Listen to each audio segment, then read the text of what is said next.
anadai kwamba alikuwa amepumzika na akasikia kuna hitilafu imetokea katika eneo la IC. Kwa moto huu ukatoka kwenye IC ukafikia kwenye godoro na then escalate kuelekea maeneo mengine. Kwa hiyo mara baada ya kufika tuliweza kupambana na kuhakikisha moto usambai kuelekea maeneo mengine na hatimaye kufanikiwa kudhibiti moto huu.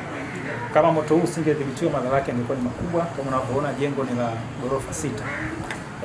Jengo lina floor 6, lakini kilichokuwa kimeathirika na moto huu mara baada ya kudhibiti moto ni chumba kimoja na sebule moja ndio imeathirika na moto huu.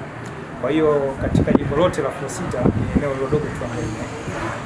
Kwa hiyo ni kwanza niwapongeze na kutoa shukrani za dhati kwa wote wapangaji ambao katika jengo hili kwa quick response, kwa sababu ukiangalia nature ya miundombinu ya hapa, endapo inatokea kuna dharura yote, ni lazima watu watoke katika sehemu yenye riski kuelekea kwenye sehemu ya safety zone. Kwa hiyo mara moja waliweza ku-evacuate na kwenda maeneo salama kusubiri taratibu, na vyombo husika vya usalama vilivyofika pengine ndio vilikuwa vina kazi ya kupambana na kupokea maelekezo na maelezo kutoka kwa wahusika hapa namna kufanya.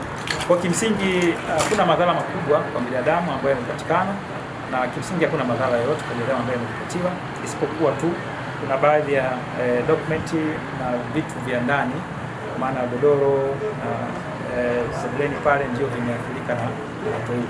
Lakini kwa hali jinsi ilivyo, hakuna changamoto yoyote kubwa ambayo imepatikana katika hii isipokuwa maeneo haya.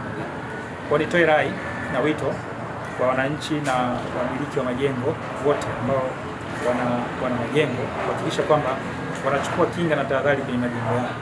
Leo hii nimeona hapa, nimeshuhudia kuna jengo hili lina miundombinu ya zimamoto ambayo imetusaidia kuweza kukabiliana na moto huu, lakini pia wana reserve ya maji ambayo imesaidia pia kupata maji katika eneo hili. Lakini kama hiyo haitoshi, kuna hizo portable fire extinguisher zipo ambazo pia zimesaidia kwa kiasi kikubwa kupambana na moto awali wakati jeshi zote zilikuwa zinakuja na askari. Kwa niendelee kutoa rai na kwa wengine wenye wanaomiliki majengo kuhakikisha kuwa kwanza wanaomba kukaguliwa na jeshi zote la uokoaji kupitia sheria yetu ya mwaka 2007 jinsi inavyoelekeza kwamba wanapaswa wao kuomba kukaguliwa na sisi tutafika kwa katika majengo. Lakini kama hiyo haitoshi, mara baada ya ukaguzi kufanyika, wanapaswa kuzingatia ushauri wote ule ambao unatolewa wa kitaalamu na wakaguzi ambao wanapita katika maeneo yao na kuwashauri. Zile recommendation za msingi sana wakizingatia kuanzia kuweka mifumo ya kugundua moto, mifumo ya kuzima moto, reserve water tank na mifumo yote hizo portable fire extinguisher, kwa maana vifaa vya awali vya kupambana na moto. Wakizingatia ushauri wote ambao unatolewa na wataalamu wanaofanya ukaguzi huu, kazi yetu itakuwa ni rahisi sana, lakini pia tutahakikisha tunaokoa maisha ya watu na mali zao kwa mapana yake.